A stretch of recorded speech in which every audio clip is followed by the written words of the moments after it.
Salut les copains! Bienvenue dans cette nouvelle vidéo. Enfin une vidéo. Enfin, nous sommes de retour. Et oui, une absence de 3 semaines. 3 semaines depuis le live. Bon, vous le savez, c'est pas la première fois. Ça nous arrive. Nous, parfois, on publie non-stop pendant un mois. Après, on n'est pas là pendant 3 semaines. On fait exactement ce qu'il ne faut pas faire pour percer sur YouTube et Instagram. Mais sûr. en même temps, on le fait avec nos envies, nos humeurs et on partage spontanément. Alors, c'était pas prévu. On n'avait pas prévu de ne pas donner de nouvelles. On se disait, on va faire une. On n'a pas prévenu, c'est vrai. Après, notre moral, il est un peu comme ça. On a parlé la dernière fois, on vous a expliqué que le retour avait été compliqué, qu'on avait fait une dépression tous les deux suite à ça. Pour le retour dans sa globalité, on va dire. Et c'est pas parce qu'on a repris le départ que forcément notre morale est au super beau fixe tous les jours. Il nous faut un petit peu de temps pour nous reconstruire. Et c'est vrai que parfois, quand le moral n'est pas là, quand on a des difficultés, quand on a un truc qui marche pas sur le combo, etc., parfois on n'a pas envie de filmer. On n'a pas envie. Et on en est désolé parce que c'est vrai qu'on aurait pu prévenir, on aurait pu faire une toute petite séquence vidéo pour prévenir. Mais voilà, l'humeur n'était pas là. Et il faut savoir aussi que le voyage n'a pas réellement commencé, même si on a changé de continent. On est toujours dans les préparatifs. On a un petit peu bougé, mais on va vous expliquer tout ça. Ouais. Mais voilà, pour nous, le voyage n'a pas réellement encore commencé. On est encore dans tout ce qui va avant le voyage, quoi. Bref, on commence, on est là. On va vous raconter un petit peu ce qui s'est passé ces 3 dernières semaines. Depuis le dernier live où on était à Halifax et où on attendait, parce qu'on pensait vraiment que notre assurance, ça allait se régler. Alors, ça, c'est pas réglé. On avait plein de pistes. On avait plein de pistes et surtout une prometteuse, mais pour faire cette piste-là, pour échanger nos permis et avoir des permis canadiens, on attendait un document officiel qui devait arriver de France. Donc, ma maman est allée chez Chronopost, un Chronopost Express qui est censé mettre entre 1 à 6 jours pour arriver avec une moyenne de 3 jours. Il n'est pas arrivé. On l'attend toujours. Parce que quand on a la poisse, autant la voir jusqu'au bout. Donc, on a une trace de l'envoi. Il a été envoyé à 5400 km de nous, au Canada, mais dans une autre commune. Donc, la postière de l'autre côté du Canada, en Alberta, alors que ma maman avait tout bien rempli avec la province, le code postal. L'erreur vient clairement de la poste et de certainement la machine qui lit automatiquement. En fait, le nom de la ville commence pareil. Mais pas du tout la fin, et pas le code postal, pas la province, enfin bref. Et lorsque notre envoi est arrivé là-bas, la postière en Alberta l'a renvoyé, et depuis, plus de traces, plus de nouvelles. Voilà. Chronopost ne le retrouve pas, on ne sait pas où il est passé. Voilà, parce qu'on a un numéro de suivi français, nous, mais il est devenu canadien quand il est arrivé, et impossible de faire la connexion, enfin en tout cas, pour l'instant. Peut-être qu'il arrivera un jour, mais finalement. Pour l'instant, ça fait 3 semaines. Même, ouais, ça fait plus de 3 semaines. Oui, ça fait parce que ma mère l'avait déjà envoyé avant le live. Enfin, ça fait plus de 3 semaines et on n'a pas de nouvelles. Donc, on attendait ce document pour faire l'échange. Donc, on ne l'a pas reçu. Nous étions toujours, donc pour ceux qui n'ont pas vu le live, nous étions toujours chez Benoît et Virginie à Halifax. On a été reçus comme des rois. Vraiment, on était super bien accueillis, on était super bien installés dans leur petite allée. Ils nous ont tellement aidés pour faire plein de démarches qui n'ont pas abouti finalement avec tout ça, mais plein d'appels, enfin voilà, ils étaient hyper disponibles. Merci beaucoup à Benoît, Virginie et Benoît. Et les enfants aussi qui nous ont supportés. Iris qui étaient là, ouais. Merci beaucoup à vous 4 de nous avoir supportés. Mais on a décidé de bouger. Du coup, avec ce nouveau retour au point mort, un petit peu, c'est la sensation que ça faisait. De nouveau, on était encore bloqué, on n'avait pas encore de solution. On a décidé de prendre l'assurance mexicaine qu'on trouve moyennement bien parce que les couvertures sont ridicules. Pour vous dire, par exemple, ils prennent en charge 2000 $ de frais médicaux. Autant dire qu'ici, vous passez à un IRM, les 2000 sont atteints et après, c'est à nous de payer. L'assurance ne prend plus en charge les frais médicaux si on blessait quelqu'un. C'est pour ça qu'on n'avait pas pris cette assurance mexicaine dès le début, parce qu'on aurait pu la prendre. C'était une solution, mais on voulait vraiment être le mieux couvert possible avant de prendre la route. Voilà, nous, c'est notre tempérament un peu sécuritaire, on va dire. C'est parce que ce choix peut être lourd de conséquences sur notre avenir, l'avenir de nos enfants, nos finances, etc. Même si on ne souhaite absolument pas devoir se servir de cette assurance, mais... C'est le principe d'une assurance en même temps, on ne prévoit jamais d'avoir un accident. Donc on s'est rabattu sur cette assurance mexicaine. Voilà, on l'a prise pour un mois en se disant que ça allait quand même nous permettre de bouger et de peut-être trouver des solutions, parce qu'ici, en fonction des provinces, ça ne marche pas exactement de la même manière. Donc, nous avons pris cette assurance pour un mois, nous avons quitté Halifax pour rejoindre la région de Québec et même la ville de Québec. L'île d'Orléans, précisément. Parce qu'il y avait un rassemblement organisé par Rémi Turgeon, qui est l'administrateur du groupe Facebook Sur les routes des Amériques. Rémi, on le connaît depuis longtemps. Ben oui, il y a 4 ans, on était déjà venu à Québec et il nous avait accueillis chez lui, il nous avait indiqué un lieu de bivouac sur Québec. Voilà, donc ça fait un moment qu'on discute ensemble. Donc c'était voilà, organisé par lui et les Vadrouilleurs. Et les Vadrouilleurs. Charlotte et Jérémy. Un petit rassemblement sur l'île d'Orléans. Donc on a trouvé l'idée vraiment sympa. En plus, Rémi était en contact avec nous depuis pas mal de semaines pour l'organisation d'un petit rassemblement de ce type. Donc on s'est dit, allez, c'est l'occasion, on met en route, on part, on rejoint tous les abonnés québécois. C'est un peu plus compliqué que ça, c'est-à-dire qu'on a décidé du jour au lendemain, on y va, mais bon, bah, on était en chantier quand même. Donc en une journée, on a tout terminé. Alors c'est plus compliqué que ça parce qu'en fait, on parlait avec Rémi. Et on avait en projet d'organiser ça jusqu'au jour où on voit que les Vadrouilleurs annoncent que le rassemblement est prévu pour le week-end qui arrivait. Et puis nous, on était à la rue complet. On avait un message de Rémi, mais sur Facebook, et on est un peu moins réactif sur Facebook. Ouais. On répond plutôt en temps réel sur Instagram. Bon, ça dépend des moments, mais en tout cas, on répond toujours à tout le monde sur Instagram. Et Facebook, un peu moins vite. Un peu moins vite. On y va par vague, mais un peu plus tard. Donc on avait loupé le message. Donc on a décidé de rejoindre direct au dernier moment, comme d'habitude, comme vous nous connaissez, toujours dans le jus, au dernier moment, sans préparatif. On s'est décidé jeudi soir pour partir le vendredi. On aurait voulu partir le vendredi matin. Finalement, on est parti le vendredi très tard le soir, à 21h15. On a pris la route seulement. On avait 1050 km à faire. Et on les a fait en un peu moins de 24 heures. Avec une petite pause pour dormir, des pauses repas, tranquillement. Et ça s'est très très bien passé. Le def a bien roulé, la remorque suit impeccablement. Il n'y a pas de louvoiement, il n'y a pas de... Impeccable. Nickel. On a passé un super week-end à rencontrer nos amis québécois, nos amis français installés au Québec, à revoir les Vadrouilleurs, à revoir Rémi Turgeon. Donc on a passé un super week-end. Des superbes rencontres. On a vraiment sans cesse discuté. C'était très sympa. Merci à tous ceux qui se sont déplacés, tous ceux qui sont dans le secteur. Et lundi matin, nous avons pris la route un petit peu plus au sud de Québec pour rejoindre ici ce lieu, voilà, ce joli jardin qui nous est prêté gentiment par des abonnés québécois aussi, Jacinthe et Jérôme, et leurs 4 enfants qui nous ont invités déjà il y a pas mal de temps et qui font partie des tout premiers abonnés, des 300 premiers, on a ce repère là. Parce que on était encore au début du Mexique quand ils nous suivaient. Donc voilà. Donc ils nous suivent depuis très longtemps. Donc on a accepté l'invitation parce que mine de rien, il reste pas mal de choses à faire et on s'est rendu compte que mon idée de faire les travaux au fur et à mesure en roulant, pour l'instant c'est encore un peu utopique. C'est pas très envisageable. Parce qu'il y a trop de barda à l'arrière du def. Donc à chaque fois qu'on arrive, il faut tout prendre, tout sortir. Alors quand il fait beau, ça va. Mais on doit avouer qu'on se prend beaucoup de pluie pour l'instant. On a amené la pluie avec nous depuis Halifax, où on est parti, il n'arrêtait pas de pleuvoir. Depuis, maintenant, il fait beau. Et il faisait très beau à Québec avant qu'on arrive, et maintenant, il pleut. Enfin, sauf aujourd'hui. Du coup, on en profite pour tourner cette vidéo. Pour faire la vidéo. Donc, dès qu'il se met à pleuvoir, devoir sortir toutes ces choses, et vous le savez, c'est pas trop dans notre organisation. On aime bien que chaque chose ait sa place. J'aime qu'il y ait des boîtes pour chaque truc, que ce soit bien rangé. Donc, c'est vrai qu'on s'est rendu compte que c'était pénible. Ça rendait la vie sur le camp désagréable. Donc, finalement, on se repose un petit peu pour continuer quelques travaux. Et d'ailleurs, on s'est fait une longue liste d'ailleurs de choses à terminer, qu'on aimerait terminer avant de prendre la route, dont des choses vraiment nécessaires et indispensables pour voyager en toute sérénité et en tout confort. Donc voilà, d'ailleurs, qu'est-ce qu'on va vous présenter aujourd'hui? Eh bien aujourd'hui, on va vous montrer notre espace cuisine. Qui a avancé un petit peu depuis la dernière fois qu'on vous a montré la remorque. Maintenant, c'est fonctionnel en fait, c'est comme ça qu'on l'a pensé. Bon.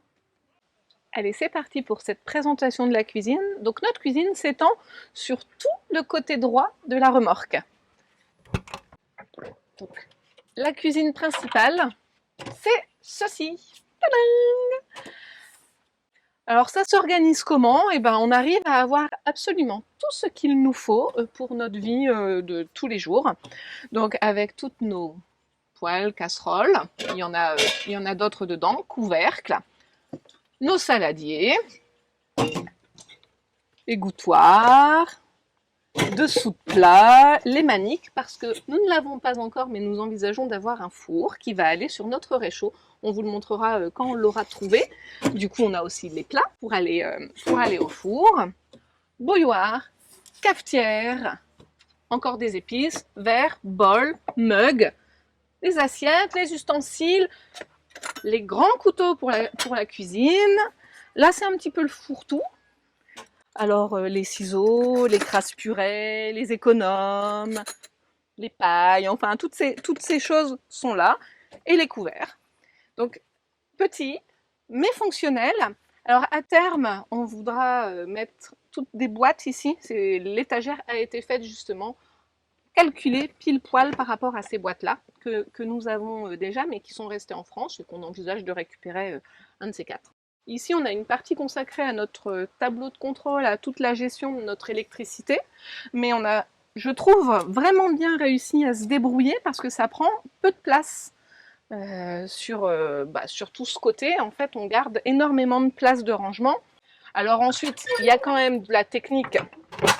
Ici en bas, on va avoir la batterie, etc. Donc ça, on n'y touche pas vraiment. Ici, on va avoir donc nos planches à découper. On en a deux quand même parce que quand on travaille avec les enfants, qu'on prépare un gros repas, on s'y met tous. Nos serviettes à main, notre fameux réchaud. Puis on a pris l'habitude de l'utiliser sur une petite table qui se trouve derrière.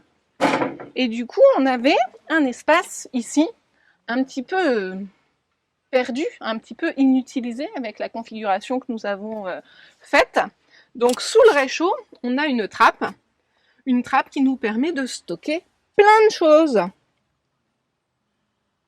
On a du stock de filtres pour notre système d'osmose inverse. Enfin, on a vraiment beaucoup de choses. Une réserve de savon, de déodorant. Ouais, alors ça, je voulais pas le dire parce que dans une cuisine, c'était bof.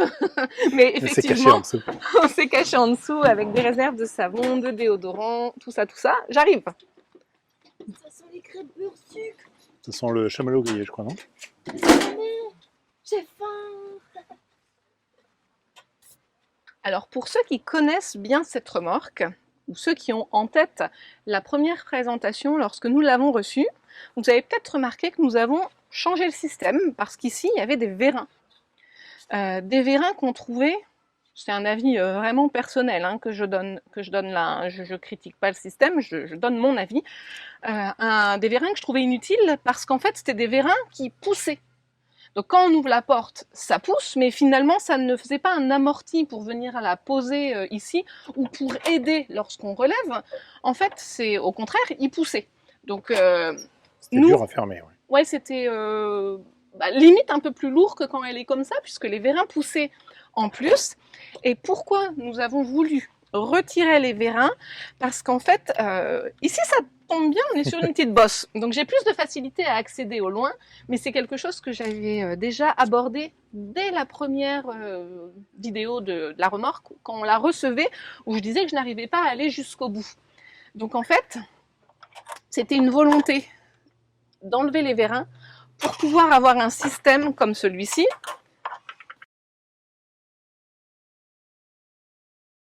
Comme ça, lorsque nous n'avons pas besoin du plan de travail, qu'on n'a rien à poser dessus et qu'on se travaille sur la table ou tout ça, c'est beaucoup plus facile d'accéder au fond. Les enfants aussi, parce que sinon ils sont très très limités, ils n'arrivent pas à aller chercher les choses dans la cuisine, et ça c'est quelque chose qui me dérange beaucoup, que les enfants qui sont autonomes, qui sont grands, qui sont autonomes depuis longtemps, perdre en autonomie. Ça me dérange. Ouais, c'était quand même compliqué de garder les vérins et de les détacher quand on aurait voulu faire ça. Exactement, les vérins, eux, étaient fixés ici, et fallait enlever un boulon, etc. C'était pas rapide.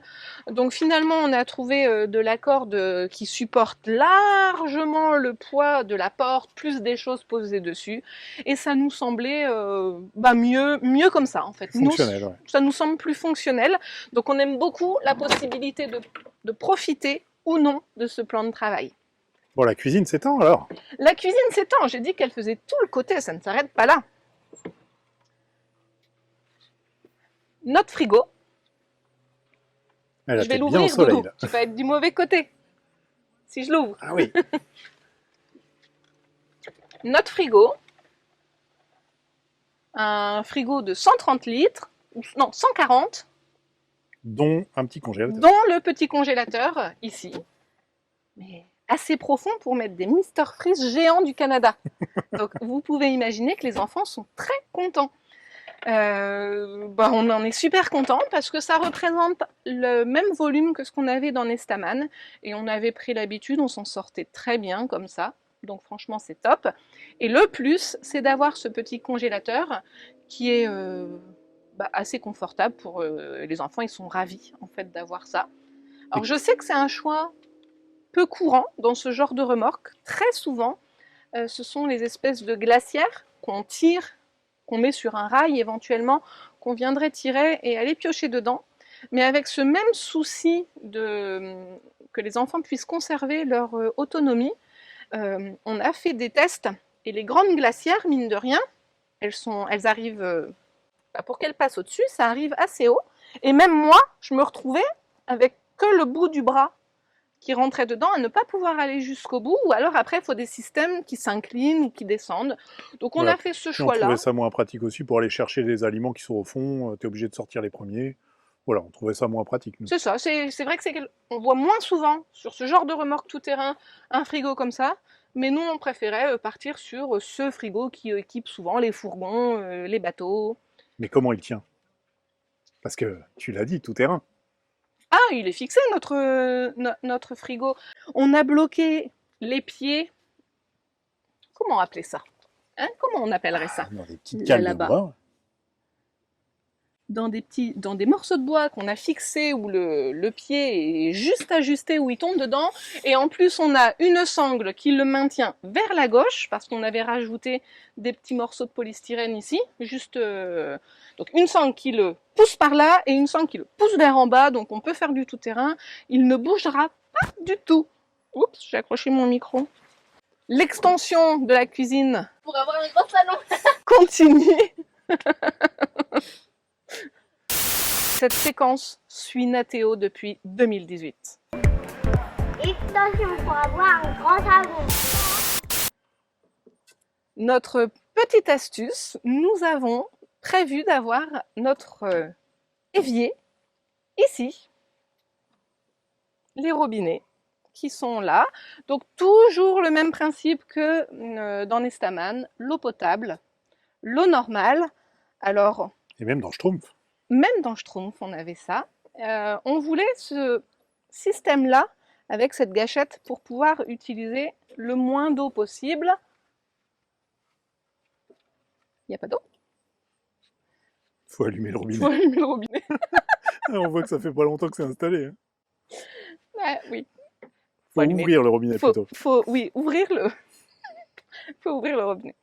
Donc on voulait ce système de robinet avec une gâchette pour utiliser le moins d'eau possible. Donc en fait celui-là on l'utilise quasi pas et on va utiliser que celui-ci, ce qui nous permet vraiment de rincer quand on se lave les mains, d'utiliser très très peu d'eau.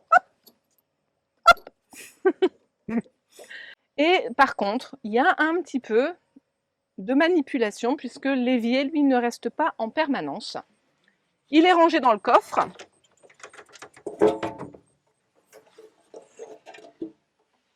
Donc lorsqu'on arrive sur un bivouac,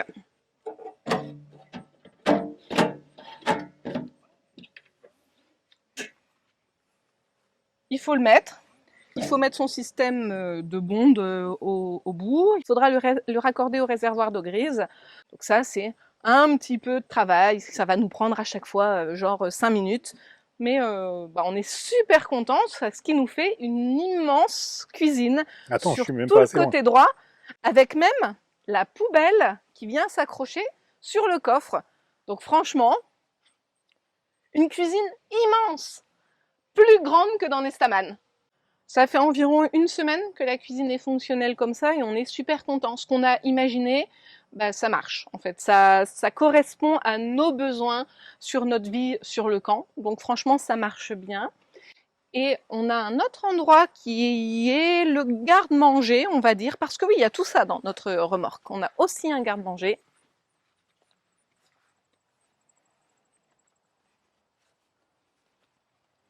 Donc ici, on va stocker dans ces cagettes là de chez Ikea, toutes nos denrées alimentaires. Donc là, ce sont nos boîtes pour les légumes. On a vraiment pris l'habitude, va falloir manger des bananes. De mettre nos légumes dans ces petites boîtes qui s'empilent les unes sur les autres. Et ensuite, là, ça va être toute l'épicerie sèche, le riz, enfin des conserves. Là, on a du thon, enfin plein de choses. On a des chamallows aussi pour le feu. Enfin. Et ça rentre, mais pile poil. Au millimètre. Au millimètre près. Voici notre garde-manger. Il y a un autre truc là, il y a autre chose là-bas derrière, mais ça, on va pas tout vous présenter le premier jour quand même. Là, c'était vraiment, on se consacrait à la cuisine et on est très très content. Alors après, on a encore beaucoup de choses à faire. On a déjà bien avancé. On a avancé sur la salle de bain, sur la salle de classe, sur la salle de jeu, sur la buanderie et sur l'atelier de Tom. Parce que dans notre remorque, nous avons tout ça. Alors c'est des petits espaces, mais en fait, nous, on dit ça. C'est comme ça qu'on dit aux enfants, va chercher ça dans la salle de bain, va chercher ça dans la buanderie, ou ce genre de choses. Donc ça, on vous présentera au fur et à mesure. Je pense que là, on va essayer de plus vous partager nos petits travaux, vous montrer aussi quand c'est fini. Mais on est content. C'est vrai qu'il y a encore une liste très longue de choses à faire, mais ça avance quand même. Voilà, et on espère pouvoir prendre la route quand même d'ici avant l'hiver. Ouais, on espère. T'as pu pouffer ça, Anna. Je t'ai fait rire. Oh, t'es bien ici. T'es bien installé là. Ouais. Parce que Saona, elle dort dans le campeur de nos hôtes. On appelle ça un campeur ici. Un camping-car pour nous. Donc elle dort là-bas en attendant qu'on finisse son lit aussi, parce que la pauvre... Le problème, c'est que son lit, qui était une priorité au départ, n'en était plus une chez Benoît et Virginie parce qu'elle dormait dans la maison avec Iris. Oui. Donc, on a laissé tomber son lit. Et arrivé ici, il y a encore une solution. Donc, son lit n'est toujours pas une priorité. Voilà, donc, mais on va s'en occuper, promis, avant le départ. Parce que faut quand même que tu puisses dormir quelque part. Ouais, ça va, je dors partout, moi. Elle est gentille, notre fille. Elle est indulgente. En fait, elle nous a dit qu'elle s'en fichait, donc c'est pas une priorité. Donc on va finir tout ça, et voilà, on espère partir dans les prochaines semaines quand même. Semaine... Non, mais j'ai peur. En fait, je réfléchis en même temps. Oui. J'ai peur parce que si je donne une date, si je me mouille et si je me prononce, après, on va dire, vous aviez dit. Et nous-mêmes, on sera déçus. Et nous-mêmes, on sera déçus. Mais moi, je dois t'avouer que, pour moi, et dans ma tête, il faut être parti dans 3 semaines. Ok. 3 semaines. 3 semaines, c'est long. Quoi. Tant que ça ? Ouais, ça fait mi-septembre. Ça fait l'anniversaire de Mathéo, à peu près, le 15. Ouais, pour moi, dans max 3 semaines, il faut être parti. Ok. On prend les paris.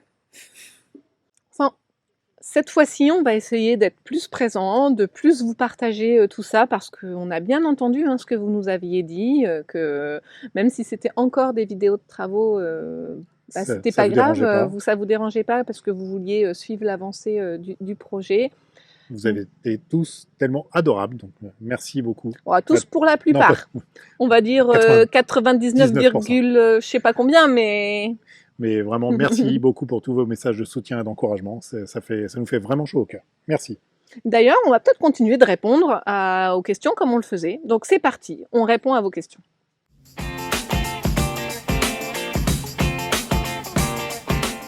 Alors, une question qui est venue sur Instagram et sur YouTube. Donc plusieurs fois. Plusieurs fois. Ne regrettez-vous pas le manque de préparation avant votre voyage ?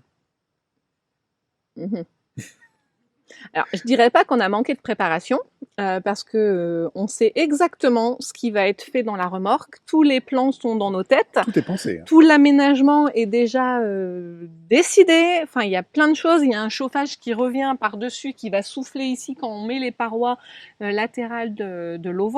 Enfin, tout ça, c'est déjà largement décidé depuis très longtemps, donc je dirais pas qu'il nous a manqué de préparation. Alors si cette personne fait encore référence à l'assurance, c'est surtout ça, voilà.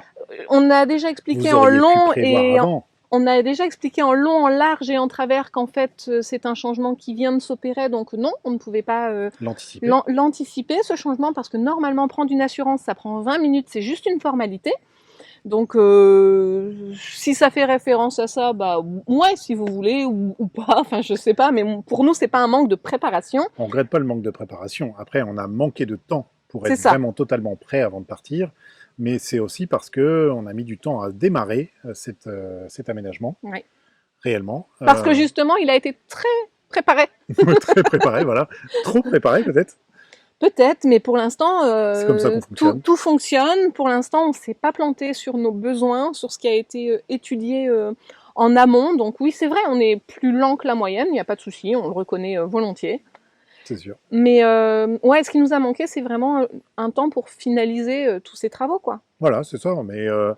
Mais on le savait qu'on ne serait pas prêt quand on est parti, quand on a pris la date de départ du bateau. On le savait très bien. On a prévenu aussi Jean-Luc, qui nous aidait sur le projet, que tout ne serait pas fini, mais qu'on finirait en voyage parce que on avait besoin de partir. Voilà. Et parce qu'on devait rendre la maison également. Enfin, il y avait plusieurs choses, et parce qu'on ne voulait pas repasser l'été en France, on avait besoin de partir, de se reconstruire. Alors, vous pouvez peut-être trouver ça un peu bizarre en vous disant le voyage n'a pas commencé, c'est vrai, mais peu fou. En même temps, c'est pas pour autant qu'on vit de mauvais moments, en fait. Lorsqu'on était chez Virginie et Benoît, si on était resté en France pour tout finir, on n'aurait jamais fait cette rencontre. C'est vrai. Et c'est une très belle rencontre. On a beaucoup parlé aussi d'expatriation, de toutes ces choses, en fait.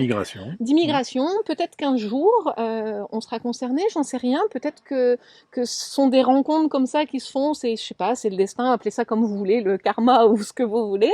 Et peut-être que ça nous met sur un chemin qui, d'ici quelques années, nous servira. J'en sais rien, en fait. Là, c'est pareil. On est ici, on est dans la province de Québec.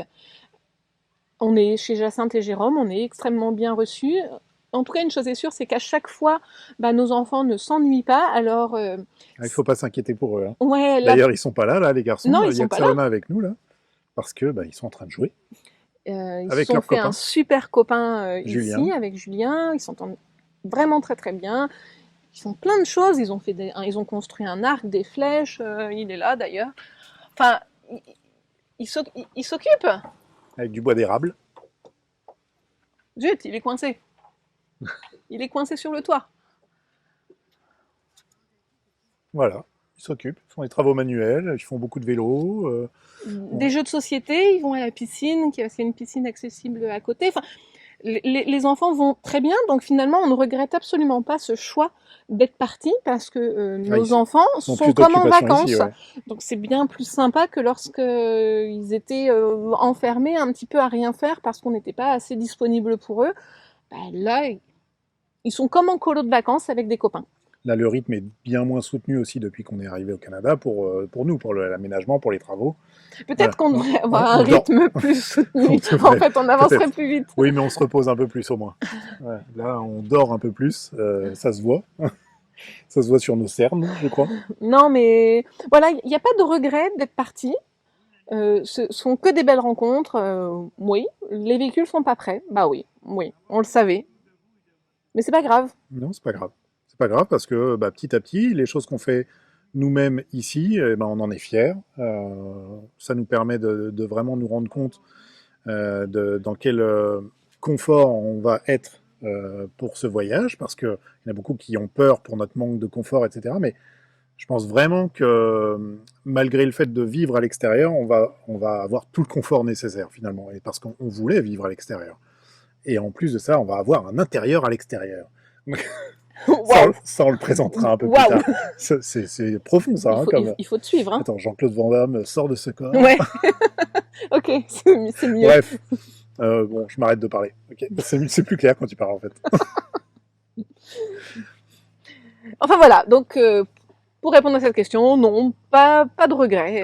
Est-ce qu'on aurait dû démarrer plus vite, les travaux, moins réfléchir? Ouais, mais on aurait peut-être fait plus d'erreurs. C'est sûr. En fait, on serait peut-être planté et on serait peut-être déjà en train de regretter, parce que là, ça fait quand même pas mal de jours qu'on se prend la pluie. On serait peut-être déjà en train de dire, mais qu'est-ce qu'on a fait? C'est bon, on rentre et on va se prendre un véhicule avec un intérieur. Non, pas de regret, en fait. Voilà. C'est pas trop notre genre, en même temps, d'avoir des regrets. On fait des choix Des choix qu'on assume ensuite. Le seul regret de toute mon existence pour l'instant, c'est d'être rentrée en France. Mais ça fera l'objet d'une autre réflexion. Ouais, ça fera l'objet d'au moins une vidéo complète, tout ça. Si un jour on en parle. Si tu te mets à parler de ça, on te lâche plus. Bon, voilà les copains. On espère que vous êtes contents de nous retrouver. Nous, en tout cas, on est très contents de vous retrouver. On va aller publier cette vidéo très très vite pour que vous l'ayez dimanche matin. Je rebondis encore là-dessus. J'en remets encore une couche par rapport à notre absence, au fait qu'on soit revenu.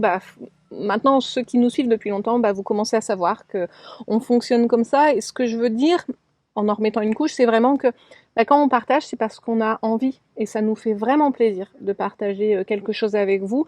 Et on ne se sent pas du tout obligé de le faire. En fait. C'est ça. À aucun moment, on le fait par obligation, comme ça pourrait être parfois sur d'autres chaînes où ils veulent absolument garder la fréquence qui est nécessaire pour bien marcher sur YouTube. Si on veut fonctionner, c'est ce qu'on devrait faire. Là, pour le moment, on n'en était pas capable. Mais... C'est ça, là, on vous aurait proposé quoi? Une vidéo pour faire une vidéo? Bref, voilà, je suis désolée, mais en même temps, voilà, vous pouvez savoir que si là, aujourd'hui, on est là, c'est parce qu'on a envie d'être là, qu'on a envie de partager ça avec vous, et qu'on est très content que vous soyez en train de la regarder, que vous soyez restés jusqu'au bout avec nous, malgré tout mon blabla. Ouais, parce que ça va faire au moins 40 minutes de vidéo, là. Non! Non, allez. 30? 35? Moi, je dirais 30 au montage. Ok, bon, on verra. Voilà, les copains, on clôture cette vidéo ici, et on vous retrouve, on espère, assez vite, pour vous présenter un petit peu de travaux, pour vous présenter une autre partie de ce qu'on a aménagé. Ouais, et puis là, on vous l'a montré comme ça, juste pas en fonctionnement en fait. J'aimerais aussi qu'on arrive à vous partager un petit peu plus de scènes de vie, alors pas le truc monté tout parfait, non, parfois même quand c'est en bordel, c'est pas grave, tant pis, mais ouais, vous montrer vraiment comment ça fonctionne au quotidien avec cette installation. Voilà, on vous parlera aussi de l'auvent, voilà, qui est pour nous indispensable, là, sous lequel on est abrité, du soleil, mais qui nous abrite beaucoup de la pluie. Oui. Je pense vraiment que c'est sans intérieur, c'est indispensable. Voilà, on vous présentera tout plein de choses. En fait, il y a vraiment beaucoup de choses à présenter finalement. Sur ce, on était contents de vous retrouver. Moi, je vous fais de gros bisous. Des gros bisous aussi. Et à très vite les copains. À très vite. Bye bye. Ciao. Be free.